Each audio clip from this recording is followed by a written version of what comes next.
Olá você, seja bem-vindo à nossa aula de Físico-Química aplicada à farmácia. Hoje a gente vai falar sobre reologia, ok? Reologia, pessoal, é o estudo do fluxo, é a ciência que estuda o fluxo dos materiais.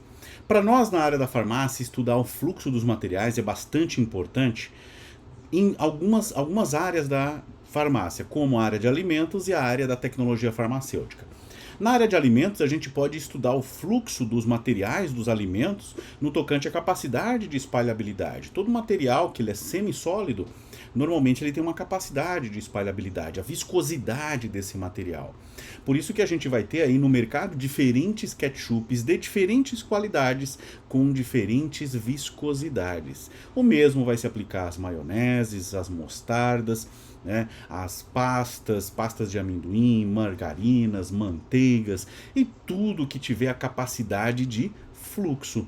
Tudo bem? Vocês já devem ter percebido na área de alimentos o quão é difícil muitas vezes passar uma manteiga numa fatia de pão. Porém, é muito mais fácil passar uma margarina numa fatia de pão. E saibam que muitos anos atrás, antigamente, não existia margarina. A margarina ela foi criada a partir da manteiga com base nessa necessidade de melhorar a espalhabilidade, melhorar o fluxo, a reologia daquele produto. Tudo bem? Na área da farmácia, a gente estuda muito a reologia, principalmente quando vamos trabalhar com cremes, géis e pomadas. Seja na área de medicamentos, onde eu vou ter princípios ativos farmacológicos inseridos dentro dessas apresentações farmacêuticas, ou mesmo na área da cosmetologia. É muito diferente para nós eu produzir uma pomada e um creme. A gente vai ver lá na tecnologia farmacêutica que existem N necessidades de serem supridas para se escolher entre creme ou pomada, tá ok? Grosso modo, eu posso falar para vocês agora que um dos mecanismos, uma das variáveis que a gente utiliza para escolher entre creme e pomada é o grau de espalhabilidade ou a reologia, né? Um creme, normalmente, eu posso aplicar numa área pequena do corpo, porém eu posso estender ele para uma área grande. Já uma pomada não, normalmente eu aplico numa área muito pequena e muito limitada. Logo, os cremes têm uma capacidade de fluxo normalmente superior às capacidades de fluxo das pomadas. Tudo bem? Até porque muitas vezes eu quero que não tenha muito fluxo, que o produto fique concentrado num único ponto. Exemplo, uma pomada oftálmica. Né? Ou uma pomada para mucosa, como uma pomada ou um creme até de aciclovir para colocar na boca. Tudo bem? Então, a reologia, né, do latim, do rel, significa fluxo, e logia, ciência. Então é a ciência que estuda o fluxo das substâncias. Essas substâncias podem ser líquidos, sólidos ou semissólidos. Tá? Quando a gente vai falar lá na tecnologia farmacêutica também das suspensões e das soluções nos xaropes, a gente fala também em reologia, tudo bem? A gente fala em reologia porque a reologia vai dizer para mim por que um xarope ele é mais viscoso do que uma solução e por que muitas vezes isso é importante que ele seja viscoso. E por que uma suspensão eu preciso ter uma certa viscosidade para garantir que a decantação dos princípios ativos e dos recipientes que lá dentro estão suspensos seja limitada em função do tempo para que eu possa administrar uma dose de forma homogênea, tá ok? Quais propriedades a gente estuda na reologia, pessoal? Uma das primeiras propriedades é a extrusibilidade. O que é extrusibilidade? É a capacidade de um material sair de um meio para outro meio através de um orifício. E saibam uma curiosidade, o ser humano, a gente tem fixação por processos de extrusão. Né? Não todos, mas uma grande parte, a maioria das pessoas gosta de espremer espinha e quando não espreme espinha, ela gosta de ver alguém espremendo espinha. Não é à toa que tá cheio aí nas redes sociais, TikTok e tudo mais, de perfis onde só aparece vídeos de pessoas espremendo espinhas, ou aqueles vídeos que diz assim, esse vídeo é satisfatório, né? A pessoa fazendo nhoque ou esmagando massinha para passar por orifícios, né? E nada mais é do que o que a gente faz todos os dias, pelo menos umas 2, 3, 4 ou mais vezes ao dia, que é espremer um tubo de de creme dental, né? A gente faz ali um processo de extrusão do creme dental do recipiente de dentro do creme para uma parte externa. Isso chama-se extrusibilidade, né? Então, quando a gente faz espreme uma espinha, aquilo ali também é um processo de extrusão. E são processos de extrusão que também são utilizados lá na tecnologia de alimentos para produzir vários alimentos, né? O nhoque é produzido por extrusão, o macarrão ele é produzido por extrusão, né? Rações são produzidas por extrusão, tudo bem? Então a extrusibilidade, a capacidade de se permitir passar por um processo de extrusão é um estudo da reologia, porque nem todo material tem características de extrusibilidade, ok? A compressibilidade, pessoal, vocês vão ver na tecnologia farmacêutica que alguns pós são compressíveis, outros não. E que para produzir comprimidos a gente precisa de pós compressíveis. Então a compressibilidade é uma característica de deformação dos corpos a partir de uma força que é colocada sobre ele, ok? A ductibilidade que a gente tem para shampoos e para cremes condicionadores, que é a capacidade de formar fio, né? Fio de condução, né? Peguem um exemplo, existe um creme muito antigo chamado Neutrox, né? O Neutrox não tem capacidade de formar ductibilidade, ele solta o creme dele em grumos, aquilo não tem ductibilidade. Isso é um problema? É um problema de aceitabilidade. Normalmente na cosmetologia a gente prefere aquilo que tem ductibilidade, que forma o fio no momento da aplicação. Tudo bem? Outra característica é da elasticidade, né? Principalmente quando a gente trabalha com materiais mais sólidos, tá? Não aplica-se muito a farmácia para nós. Para nós aplicaria a farmácia quando a gente falasse daqueles emplastos porosos, que são os adesivos de anti-inflamatório, de analgésico, para colocar no corpo, que tem características de estabilidade, de elasticidade. Da mesma maneira, a fluidez e a viscosidade, que é algo que se aplica bastante para nós, para cremes, géis e pomadas. Tudo bem? Então, o que é a reologia? O estudo da deformação e escoamento dessa matéria. Tá ok? E qual é a finalidade da reologia?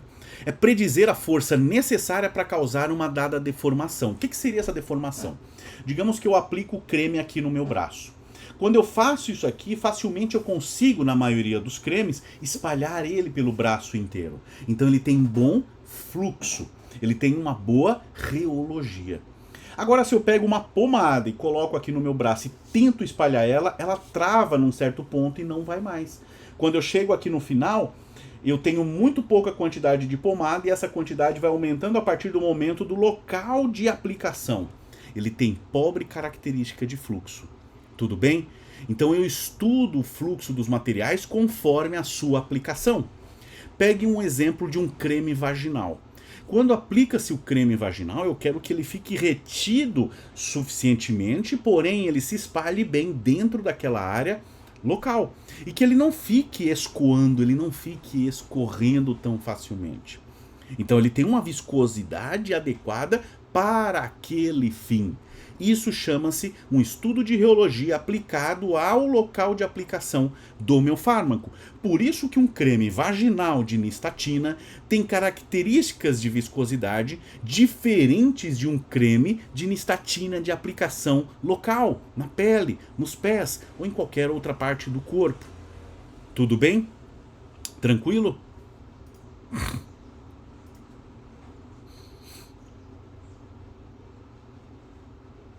Então é a ciência que estuda o fluxo e deformação dos materiais quando submetidos a uma determinada tensão, né? Essa tensão é a tensão de cisalhamento que eu falo. Cisalhamento é uma tensão que eu aplico por cima dessa matéria e vejo quanto que ela dilata, vejo quanto que ela espalha, vejo quanto que ela tende a segurar para não espalhar, né? A tensão contrária, exemplo das pomadas. Tá? E é uma ciência interdisciplinar, porque eu tenho conceitos de física, tenho conceitos de química, tenho conceitos de biologia, né? Porque eu trato de biologia da pele quando eu vou fazer o estudo da reologia para materiais de uso em humanos, né?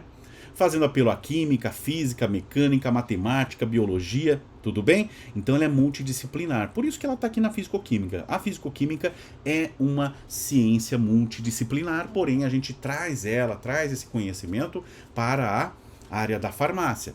Tudo bem? Nesses slides vão aparecer algumas equações, porém a gente vai se prender aos conceitos. É importante que a gente guarde os conceitos, tá? Matematicamente falando, pessoal, a viscosidade nada mais é do que a relação entre a tensão de cisalhamento, né, a força que eu coloco e a taxa que de fato esse material se locomove. Eu posso colocar muita força sobre uma pomada, mas ela não deslizar. Tudo bem? Então ela teria uma maior viscosidade, porque eu aplico uma força grande, porém ela não se desloca. Agora digamos que eu coloco uma gota d'água aqui em cima da minha mão. Eu aplico uma força sobre essa gota d'água e ela desliza facilmente. Então, tanto numerador como denominador seriam números baixos, porque eu preciso de baixa força e facilmente ela desliza. Então a viscosidade da água seria muito baixa, o que de fato é. A viscosidade da água é muito baixa. Se eu pegar numa superfície em 45 graus, aplicar uma gota d'água e uma gota de óleo de cozinha, ambas escoam, porém a água escoa muito mais rapidamente, porque a viscosidade dela é menor. Então, sob a mesma força, qual seria a força de tensão aqui? A tensão gravitacional, empurrando elas para baixo. Porém, a resistência da gota de óleo é maior em função da sua viscosidade. Tá? Fisicamente falando, a viscosidade é a velocidade de deformação de um corpo, ou seja, ela é um indicativo da coesão entre as moléculas que constituem as lâminas em um fluido. Exemplo, pessoal, quando eu tenho a água e quando eu tenho óleo, o que muda ali nas ligações intermoleculares? A água ela tem ligações mais fracas, elas estão mais separadas, enquanto as gotas de óleo estão mais unidas, estão mais próximas. Isso me caracteriza uma maior viscosidade. Né? É a coesão entre as moléculas que constituem, no caso aqui que ele fala lâminas adjacentes, porque quando eu aplico uma gota aqui em cima da minha mão, quando eu coloco a mão em cima dessa gota para arrastar ela, eu tenho que pensar que a parte de cima da gota ela sofre uma pressão maior, enquanto a parte de baixo ela sofre uma pressão menor. Então, fisicamente, é como se eu dividisse essa gota em várias lâminas, porque tenho vários níveis de molécula. As moléculas que estão mais superficiais, as moléculas intermediárias, as moléculas mais profundas e as moléculas superprofundas. As superprofundas, elas estão em contato com a pele, então elas tendem a ficar paradas, enquanto as primeiras, elas tendem a se desviar. Então, o líquido ele vai se desviando dessa maneira.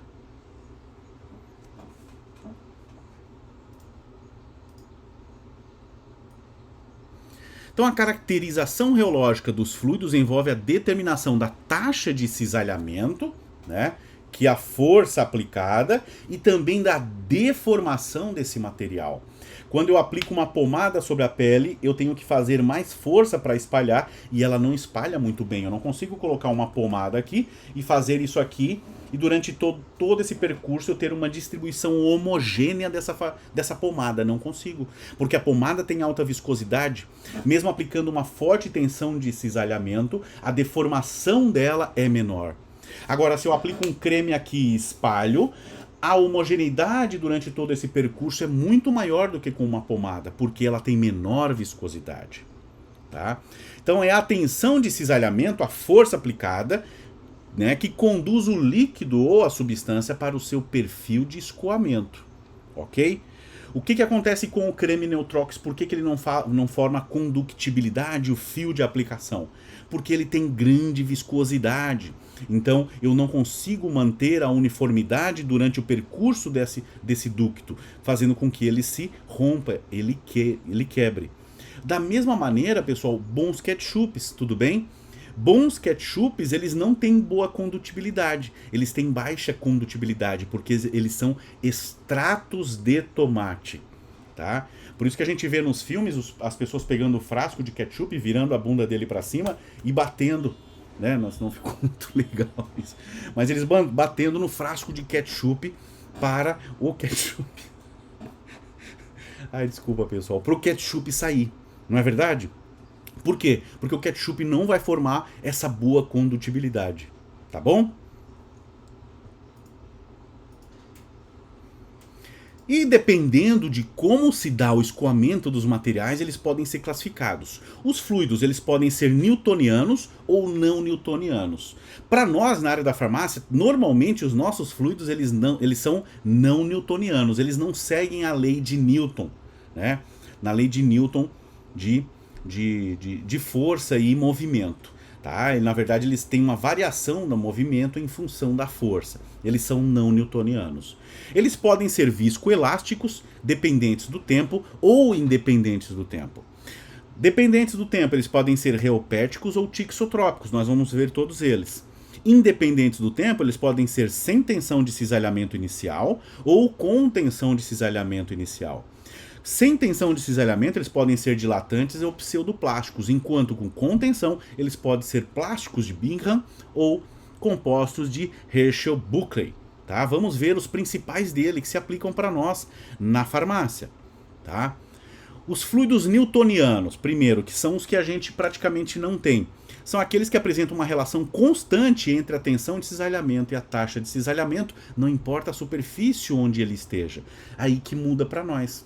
Para nós isso muda muito, porque inclusive dependendo da superfície que eu aplico, eu tenho uma maior espalhabilidade ou uma melhor espalhabilidade, dependendo da resistência que aquela área tem. Exemplo, as mucosas têm pouquíssima resistência, né? Porque elas são mais úmidas, então eu consigo espalhar mais facilmente. Diferentemente dos pés. Os pés ainda diferem para a área do dorso, que diferem para a área do pescoço, que difere para a área da cabeça, dos cabelos, do shampoo, onde se aplicam os shampoos. Tá? Suspensões diluídas são fluidos newtonianos, né, onde a viscosidade é uma característica intrínseca e que depende da temperatura, tá, e de menos significativamente da própria pressão. Então os fluidos newtonianos eles não levam muito em consideração a pressão que é exercida sobre o sistema, mas para nós a pressão é importante, porque sempre quando eu vou aplicar um creme, aplicar uma pomada, aplicar um gel, tomar um banho, passar um shampoo, passar um creme, eu estou aplicando tensão. Né? Por isso que a gente vai focar nos não newtonianos, que são aqueles em que a relação entre a tensão de cisalhamento e a taxa de cisalhamento não é linear. Né? A viscosidade de um fluido não newtoniano ela não é constante. O fluido não newtoniano, quando eu aplico ele sobre a pele, exemplo de um creme, ele tem uma certa viscosidade. A partir do momento que eu vou espalhando ele, essa viscosidade vai diminuindo.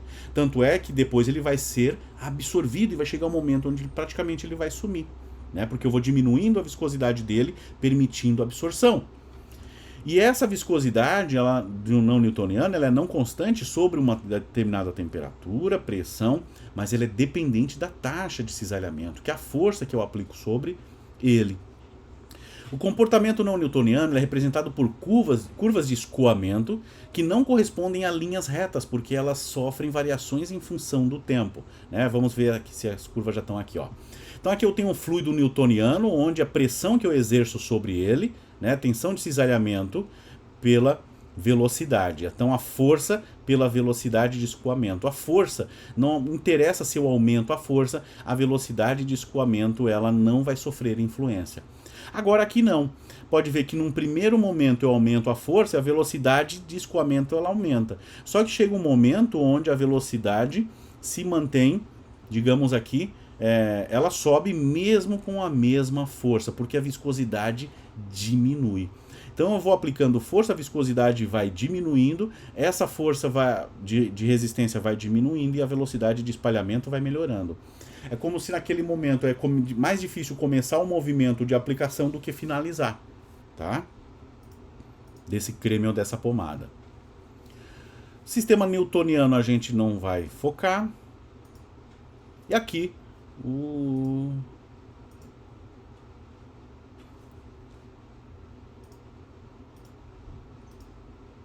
os não newtonianos. Mas aqui vamos pegar nessa tabelinha aqui, ó, só o exemplo aqui das viscosidades, né?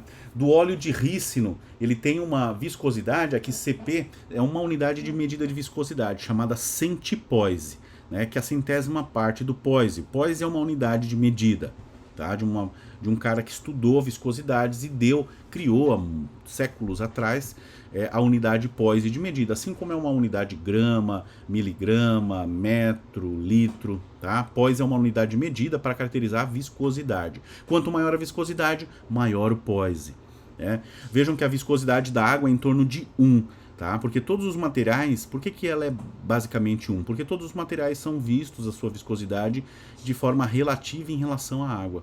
Veja que o álcool etílico, a viscosidade dele é 1,19, parecida com a água. Por isso que eles chegam a se misturar também, porque as viscosidades são parecidas, além do que fazem pontes de hidrogênio, né?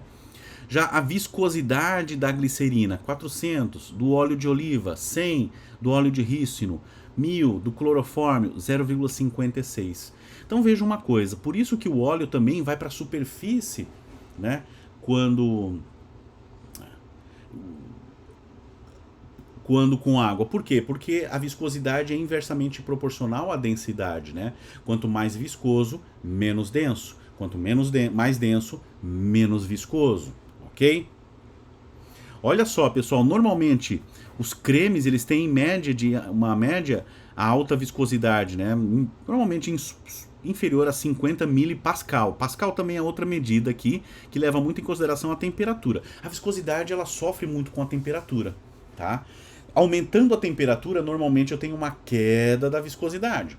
Por isso que normalmente a gente orienta para não deixar cremes, géis e pomadas em contato direto com os raios solares ou superfícies quentes. Por quê? Vai ter uma redução da sua viscosidade, logo a aplicabilidade dela na pele, no local onde deve ser aplicado, vai ser prejudicada. Além do mais, vocês vão ver lá na tecnologia farmacêutica que quando isso ocorre é muito provável que eu tenha uma quebra da minha formulação, onde eu já não tenho mais ela servindo ao fim proposto. Ela fica praticamente inutilizável. As loções de 2.000 a 50.000 milipascal e leites de 1.000 a 2.000 milipascal. Professor, aqui está em pascal e aqui está em Poise. São duas unidades de medidas de viscosidade. Assim como existem outras também, tá? Gramas por força, mas a gente mais comumente utiliza é o Poise. Tudo bem? Os sistemas não newtonianos, eles não seguem a equação de fluxo de Newton. A viscosidade ela não é constante. Ela muda com a temperatura, com a forma de preparação, com o manuseio, tempo de repouso, força de aplicação e outras variáveis. Os fluidos não newtonianos, exemplo, soluções coloidais, né? Soluções onde eu tenho grandes quantidades de polímeros ou grandes quantidades de proteínas, emulsões, que são formas farmacêuticas propriamente dita, né? Uma emulsão óleo em água, uma emulsão água em óleo, uma emulsão óleo, água, óleo, ou uma emulsão água, óleo, água, né? Bifásica ou trifásica. As suspensões, onde eu tenho partículas sólidas suspensas no meio líquido, e também as pomadas. Outros exemplos são os cremes e os géis, tá? Então a tensão de cisalhamento ela muda em relação à velocidade. Eles são divididos em 3 grupos, como a gente viu lá naquele gráfico, naquela tabelinha, naquele fluxograma. Os não newtonianos independentes do tempo, com o pseudoplástico, plástico e dilatante, e os não newtonianos dependentes do tempo, como o tixotrópico e o reopético. Vamos ver exemplo deles, tá? E os viscoelásticos. Tá aqui os independentes do tempo, pessoal. Vamos ver como que eles se comportam, olha só. São aqueles em que a taxa de cisalhamento em qualquer ponto é função apenas da tensão de cisalhamento naquele ponto. Então a taxa de cisalhamento é dependente da força que eu estou aplicando naquele momento. Eles podem ser pseudoplásticos, né? Então aqui eu tenho a tensão de cisalhamento, que é a força aplicada pelo deslocamento dele, né? Então vejam que eu começo a aplicar uma força, ele já desloca. Tem aqui o 2, o 4 e o 6, eu aplico uma tensão, mas ele não desloca. A tensão já tem que estar mais alta para ele começar a deslocar. Então eu tenho um lag, né? É igual o plástico mesmo. Quando eu pego o plástico, eu aplico uma força nele, mas ele não dilata. Um plástico, uma sacolinha plástica. Chega um momento onde eu aumento a força e ele começa a dilatar. Mas no primeiro momento eu aplico uma força e ele não dilata. Depois ele se estica. As borrachas são assim também, né? Então eu tenho o pseudoplástico, né, o dilatante e os fluidos birmanianos ou plásticos, tá? E eles são independentes do tempo. Já os dependentes do tempo, né, são sistemas mais complexos em que a relação entre a tensão de cisalhamento e a taxa de cisalhamento depende, tá? Depende do tempo em que o fluido foi cisalhado. Quanto mais força eu aplico, menor vai ser a sua viscosidade, tá? Exemplo, existem cremes onde eu aplico uma força, eu coloco ele na pele, eu aplico a força, se eu parar de aplicar força, ele volta para sua viscosidade inicial. Existem cremes que se eu aplico sobre a pele e eu boto uma força nele, eu posso parar a qualquer momento, a viscosidade dele já diminuiu, tá? Então são dependentes do tempo. E nisso a gente tem os tixotrópicos e os reopéticos. Olha só.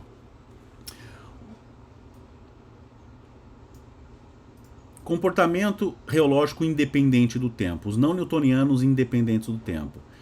As suas propriedades reológicas independem do tempo de aplicação da tensão de cisalhamento. Tá? Elas só dependem daquele momento onde está aplicando a força. Ela não muda.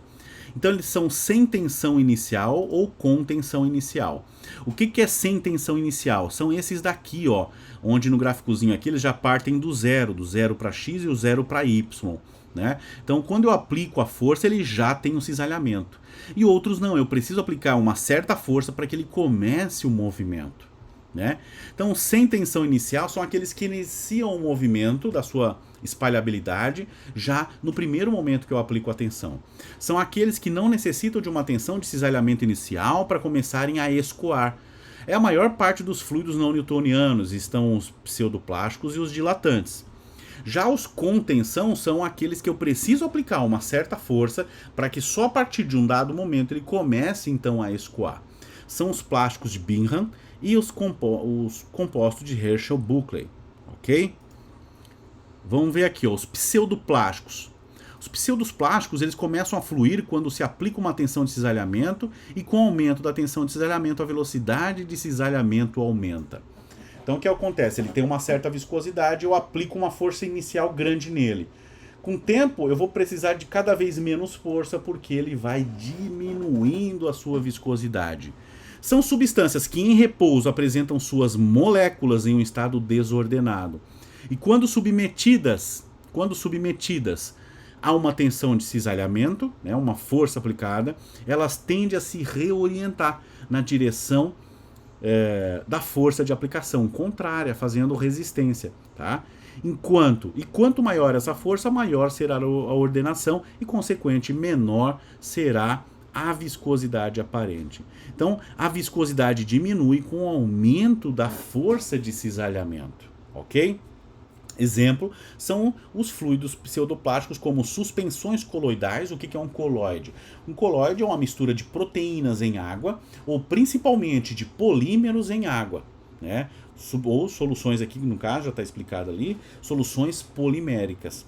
Para nós, uma solução polimérica de carboximetilcelulose é excelente para produzir suspensão, que é um fluido pseudoplástico. Tudo bem?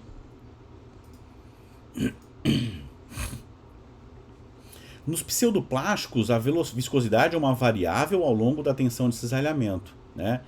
Temos dois métodos para medir. Uma comparação da inclinação correspondente a uma reta tangencial à curva de viscosidade. Então, aquela curvinha de viscosidade lá, a reta tangencial. Ou, que é o mais aceito, a viscosidade aparente em relação à água.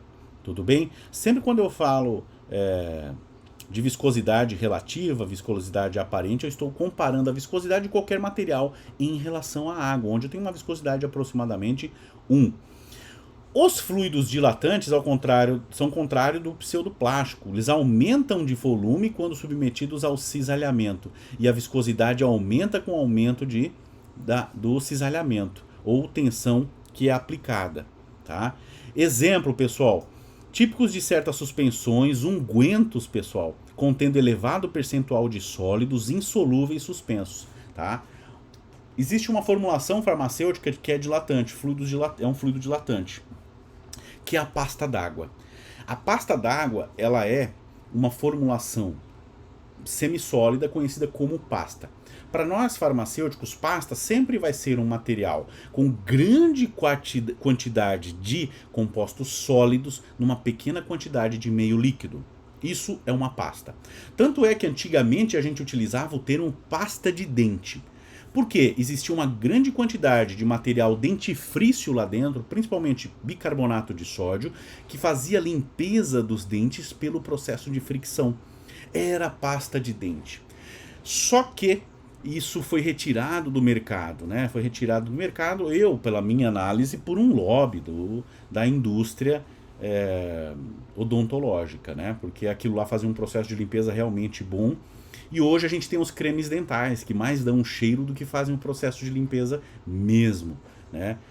Não é, antigamente uma pessoa às vezes chegava aos 25, 30 anos sem precisar de qualquer tratamento dentário, né? Ali, claro, muito antigamente era precário. Na década de 70, 80, quando isso se tornou bastante difundido, até mais ou menos 2000, onde tinha o dentifrício, as pessoas passavam uns 25, 30 anos da sua vida sem precisar de qualquer tratamento dentário. Hoje, crianças de 7, 10 anos, 12, precisam muitas vezes de tratamento, mesmo escovando, fazendo escovação 3 ou 4 vezes ao dia, né? Então, essa é a realidade de mercado, essa é a realidade do capitalismo, ok? O lobby das indústrias para fazer circular produtos e serviços. Nunca esqueçam isso, tá? E saibam que uma das principais indústrias, uma das piores, é a indústria farmacêutica, ok? E de cosméticos também, tá? Vamos lá. Então, a pasta d'água ela segue esse princípio, ela é dilatante. No começo, eu aplico uma certa força nela e ela tende a ficar mais resistente ainda. Por isso que é tão difícil aplicar a pasta d'água sobre as queimaduras, tá? Então, quanto maior o trabalho de tração aplicado, maior é a resistência à deformação, devido a uma separação inicial das fases líquida e sólida. Quem já foi para a praia também já percebeu isso na areia da praia, né? Se você pegar a areia da praia na mão, né, aquela parte molhada da areia da praia, não a seca, aquela onde a onda vem e molha, você pega aquela parte, você abre a mão, ela se liquefaz na sua mão. Mas se você aperta ela, ela vira um torrão novamente. Você solta, ela se liquefaz. Ela é um fluido dilatante. Os fluidos Mihanianos ou plásticos, tá?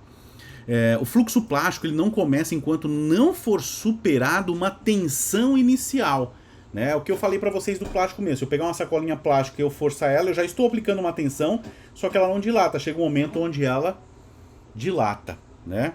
Então, eu preciso de uma força inicial. Alguns géis são assim, alguns ungüentos, cremes muito concentrados, suspensões concentradas e também formulações floculadas, onde eu tenho flóculos muito grandes dentro de um meio líquido. Exemplo também um leite de magnésio. Tá? Ou o que o pessoal fala, o leite de magnésia, tá? Mas não são formulações muito comuns para nós na área da farmácia.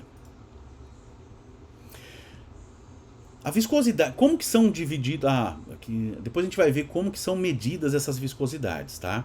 A viscosidade de materiais não newtonianos é determinada pelos viscosímetros, capaz de produzir diferentes velocidades de cisalhamento e medir a tensão que é incorporada naquele meio para que ocorra aquele deslocamento, né?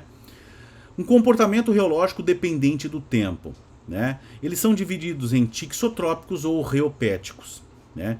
Os tixotrópicos, né? Fluidos tixotrópicos, transformação gel, sol, solução de gel reversível. Ele vira gel, vira solução, vira gel, vira solução.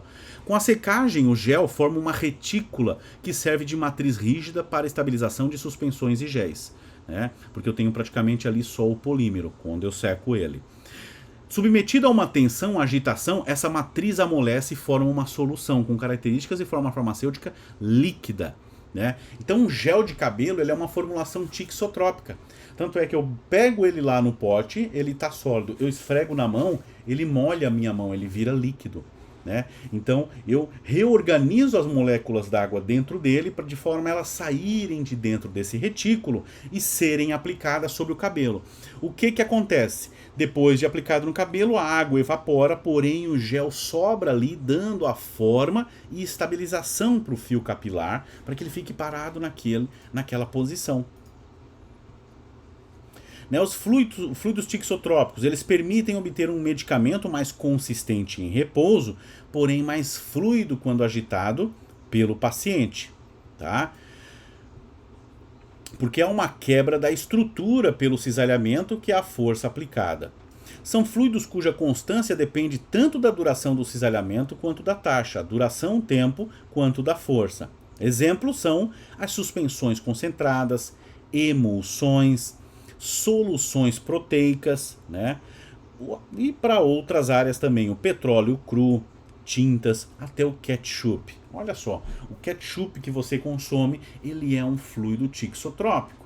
Então veja você numa conversa de comendo um podrão, numa conversa com a sua companhia, puxando um assunto, dando uma de intelectual e dizendo, você sabe esse ketchup aí que você está rasgando o sachê com a boca? Isso aí é um fluido tixotrópico. Sabe por que ele é um fluido tixotrópico? Porque ele tem uma certa viscosidade, porém quando eu aperto ele e ele sai aí de dentro por um processo de extrusibilidade, a viscosidade dele diminui, facilita a espalhabilidade por cima desse podrão que você está comendo. Olha só que legal, olha só que papo de cabeça que você está tendo. Certeza que aí sai casamento, né? Os fluidos reopéticos, pessoal, é um comportamento oposto ao tixotrópico, onde aumenta a consistência quando a tensão de cisalhamento é aumentada, e são observados em sistemas com elevado percentual de sólidos. Tá? Elevado percentual de sólidos. Novamente eu tenho aqui uma aplicação para pasta d'água. Né? Um composto ele pode ter mais de uma caracterização, né? Ele não pode ser não newtoniano e newtoniano, mas ele pode ser reopético e dependente do tempo, tudo bem? Ele pode ter mais de uma característica, mais de um enquadramento conforme a sua característica. Então esse tipo de fluido apresenta um comportamento reversível e inverso ao dos tixotrópicos. Desta forma, a viscosidade deles aumenta com o tempo de aplicação da tensão, retornando uma viscosidade inicial quando esta força, ela cessa. Eles podem permanecer um ciclo infinito entre o aumento de viscosidade dependente do tempo de cisalhamento e a diminuição da viscosidade relacionada com o tempo de repouso. Né? Então o que acontece?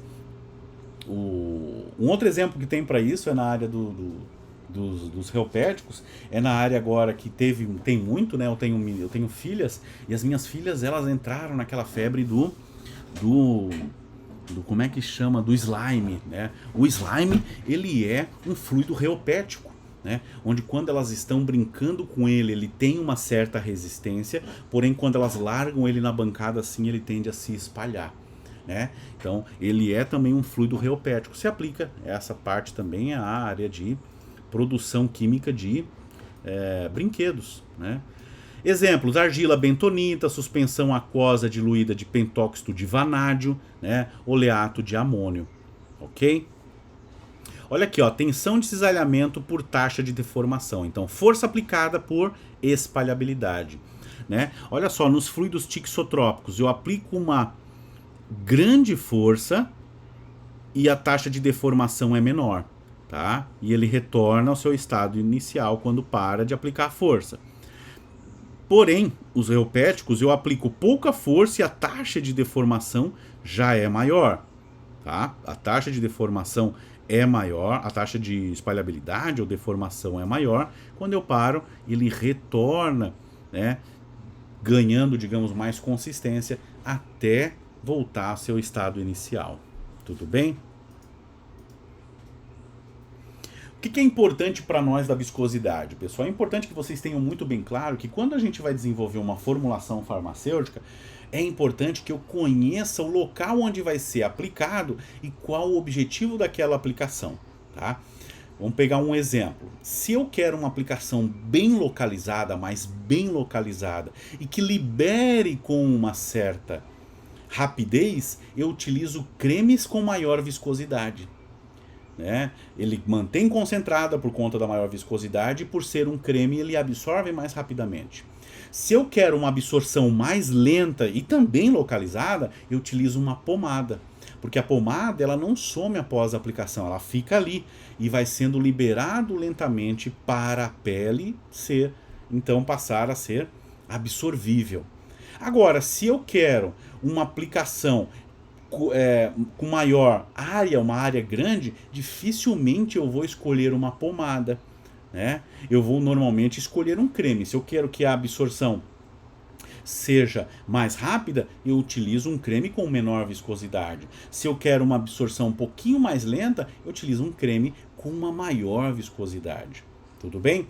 Se eu quero uma absorção muito lenta, e eu não quero que aquilo fique aparecendo, eu utilizo normalmente um gel, né? Utilizo um gel para facilitar a absorção, mesmo ela sendo prolongada em função do tempo. Por quê? Porque o gel ele vai formar, depois de aplicado, a água dele vai evaporar, ele vai formar um filme sobre a pele, e esse filme vai liberando o princípio ativo de forma lenta.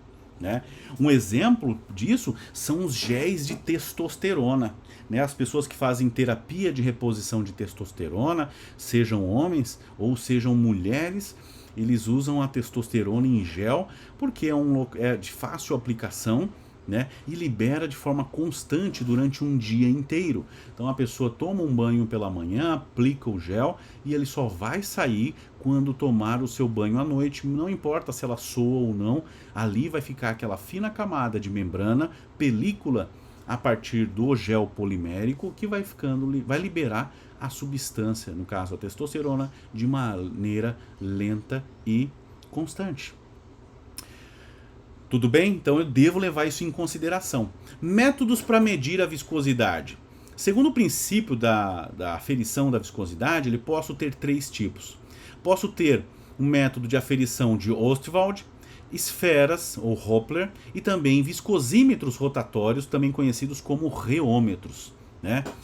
O viscosímetro de Ostwald nada mais é do que essa vidraria que tem aqui à direita, né? Que, em forma de U. São vidros que utilizam a força gravitacional, né, para passar um líquido em função desse capilar aqui, que na verdade parece uma pipeta, é o mesmo formato da pipeta, é o mesmo material da pipeta, mesmo orifício interno da pipeta, só que ele tem esses bulbos, né, e tem os canais. O que significa? Que líquidos mais viscosos vão demorar mais tempo para passar de um lado ao outro. Líquidos menos viscosos vão demorar menos tempo para passar de um lado para o outro. E como a viscosidade é uma medida em função do tempo, quanto mais tempo demorar, mais viscoso é. Quanto menos tempo demorar, menos viscoso é.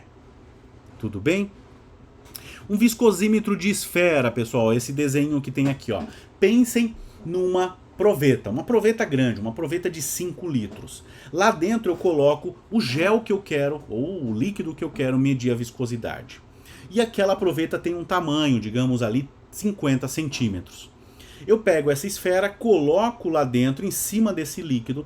Essa esfera tem um peso, tem uma medida, tem um tamanho. Eu coloco lá em cima e calculo o tempo que ela demora para chegar lá embaixo. Quanto maior for a resistência desse meu líquido, desse meu gel, quanto maior for a resistência, mais lentamente essa esfera vai chegar lá embaixo. Então significa que a velocidade de decantação dessa esfera, né, ela é diretamente proporcional ela é inversamente proporcional à viscosidade. Quanto maior a velocidade, menor é a viscosidade.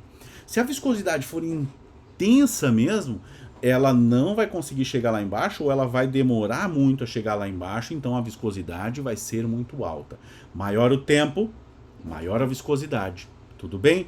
Se eu coloco um gel, é muito provável que ela chegue lá embaixo.